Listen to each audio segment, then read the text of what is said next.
Hai guys, Assalamualaikum warahmatullahi wabarakatuh. Apa kabar? Mudah-mudahan sehat selalu. Jumpa lagi dengan aku Arif. Dan kali ini guys, aku pengen sharing ke kalian trik dalam memilih instansi agar peluang kalian lolos CPNS 2021 itu semakin besar. Karena hal dalam memilih instansi ataupun formasi itu ngaruh banget. Jadi buat teman-teman semua jangan asal pilih karena itu bakal menentukan peluang kalian lolos semakin besar atau justru semakin kecil. Oke teman-teman, seperti biasa sebelum kita ke informasinya, jangan lupa untuk klik tombol subscribe dan klik juga tombol lonceng di sampingnya biar nanti kalian dapat notifikasi kalau aku udah upload video-video terbaru. Share juga videoku ke teman-teman kalian dan jangan lupa juga untuk follow akun Instagramku di @muhammadarifm. Sebelum kita lanjut, buat teman-teman semua, aku pengen rekomendasikan buku yang nantinya akan dapat free mentoring dengan mentor profesional. Dan kalian yang udah beli buku bakal di-invite di grup khusus untuk belajar bareng yang mana nanti kalian bakal dibimbing langsung oleh mentor profesional. Sekarang kalian order aja, aku udah cantumkan linknya di bawah. Atau kalian bisa cari juga tokonya di Shopee di toko Idola CPNS. Buat teman-teman juga yang pengen paket lengkap rekomendasi persiapan CPNS selain buku SKD, kalian juga bisa ikutan bimbel online di jadicpns.com. Karena di bimbel ini udah tersedia ribuan soal-soal SKD dengan sistem CATBK ini tentunya udah terupdate dan ada pembahasannya juga, teman-teman gak usah khawatir. Dan ini juga soal-soalnya itu udah mencakup soal-soal CPNS yang pernah muncul dan prediksi soal-soal yang akan muncul. Dan teman-teman juga jangan khawatir karena pada bulan ini itu lagi ada diskon potongan harga sebesar 27.000 dengan menggunakan kode dunia CPNS. Oke, kalau udah tanpa berlama-lama lagi, kita langsung aja ke tips dan triknya. Ini dia. Yang pertama, aku pengen kalian mengumpulkan semua informasi mengenai formasi yang sesuai dengan kualifikasi pendidikan kalian. Jadi kalian ngumpulin dulu nih sebanyak-banyaknya. Apa aja sih lowongan yang bisa kalian lamar di penerimaan CPNS tahun ini? Entah itu di kementerian mana atau di Pemda mana, ya. Teman-teman kumpulkan semuanya. Sebanyak-banyaknya. Tapi kalau ternyata jumlahnya sangat banyak, kalian saring aja dulu menjadi 10 yang kalian benar-benar bisa pertimbangkan untuk ngelamar di situ, ya. Kemudian kalau masih terlalu banyak juga, kalian bisa pilih menjadi 5, kemudian nanti kalian pilih menjadi satu. Urutannya seperti apa kalian dalam mempertimbangkan untuk menyaring dari 10 kemudian menjadi 5 kemudian menjadi satu. Nah, itu pertimbangannya adalah sebagai berikut. Kalian urutkan dari formasi yang paling banyak pelamar sampai dengan formasi yang minim pelamar. Teman-teman prioritaskan pada formasi yang minim pelamar.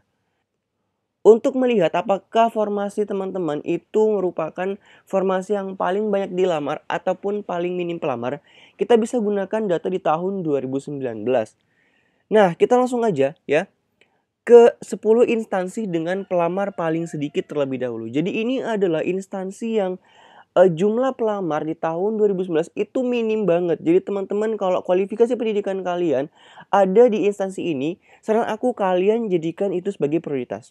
Yang pertama Kementerian Riset dan Teknologi, ini dikit banget pelamar, cuma 43 pelamar. Yang kedua ada Badan Pembinaan Ideologi Pancasila, itu 94 pelamar.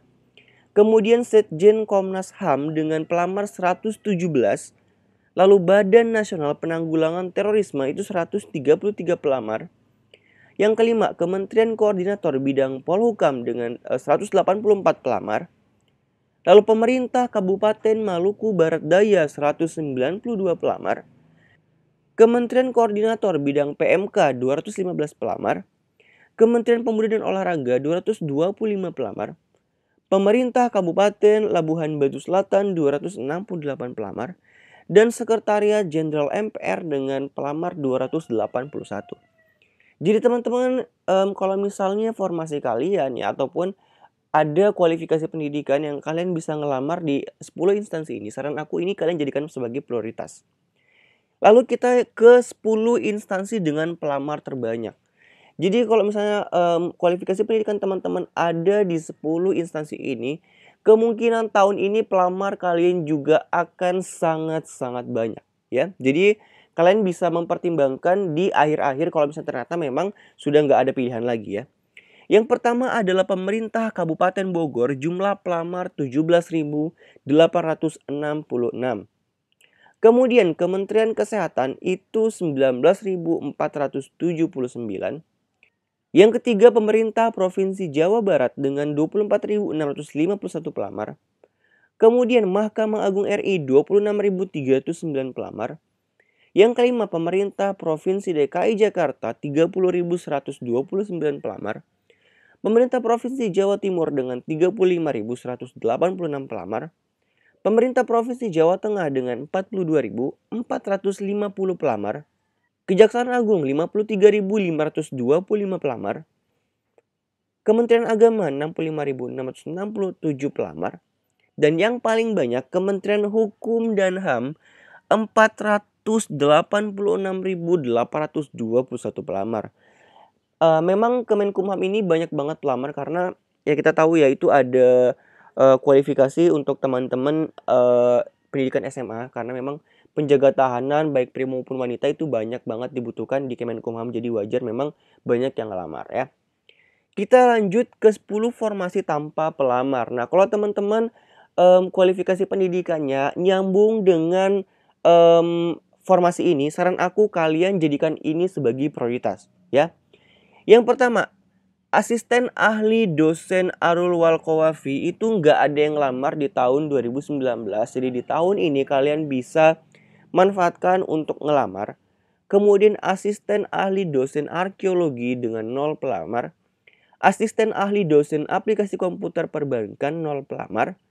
Pengelola pemeliharaan laboratorium 0 pelamar. Pengelola grafik perjalanan kereta api 0 pelamar. Pengelola kelistrikan perkereta-apian 0 pelamar. Pemeriksa persyaratan teknis dan layak jalan perkereta-apian 0 pelamar. Penelaah manajemen lantas atau traffic management specialist 0 pelamar.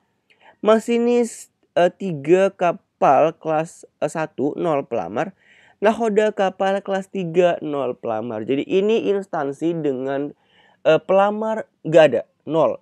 Jadi kalau teman-teman satu-satunya pelamar tunggal ya, itu kalian cukup lolos SKD, lolos passing grade-nya. Teman-teman sebagian besar ataupun peluang besar untuk keterima itu sudah sangat besar sekali karena kalian gak punya saingan lagi. Kemudian kita ke 10 formasi dengan pelamar terbanyak. Itu emang didominasi oleh guru ya, dan tahun ini memang untuk CPNS guru dialihkan ke P3K, jadi kita ngelihat yang selain guru aja. Nah, selain guru itu ada di ini ya, di peringkat kelima itu ada penjaga tahanan wanita.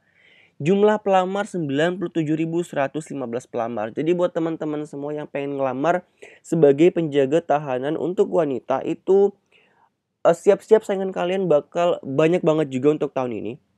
Kemudian pelaksana atau terampil perawat ini juga banyak banget yang ngelamar 113.305 pelamar. Jadi untuk strategi formasi ini teman-teman bisa pilih di instansi dengan minim pelamar karena ini kita ngelihatnya sebagai formasi keseluruhan se-Indonesia ya. Dan memang di beberapa instansi itu justru pelamar untuk perawat maupun bidan maupun penjaga tahanan baik pria maupun wanita itu sedikit. Jadi kalian juga pintar-pintar menentukan lokasi di mana ya karena tiap instansi itu beda-beda. Jadi saingan kalian hanyalah yang daftar di instansi tertentu. Misalnya di Pemda A saingannya berarti cuman di Pemda A. Pemda B cuman di Pemda B doang gitu ya.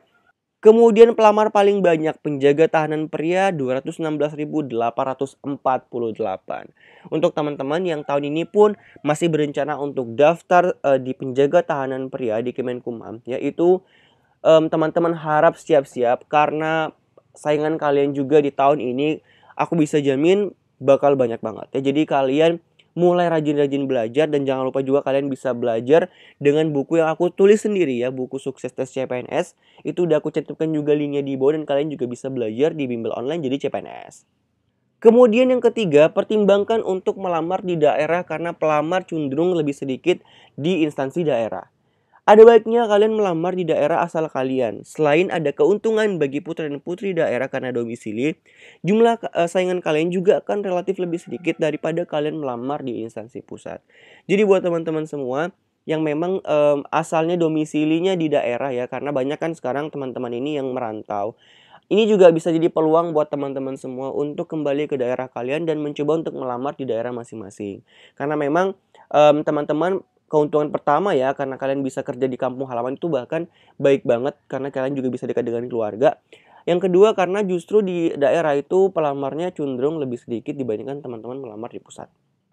Nah itu dia tips dan trik yang bisa aku berikan ke teman-teman semua. Mudah-mudahan bermanfaat dan insya Allah aku akan share lagi ke teman-teman semua informasi terbaru seputar penerimaan CPNS dan P3K tahun 2021. Terima kasih udah menyaksikan. Insya Allah kita akan jumpa lagi pada video selanjutnya. Assalamualaikum warahmatullahi wabarakatuh dan sampai jumpa. Bye-bye. Selamat melamar teman-teman. Semoga sukses ya.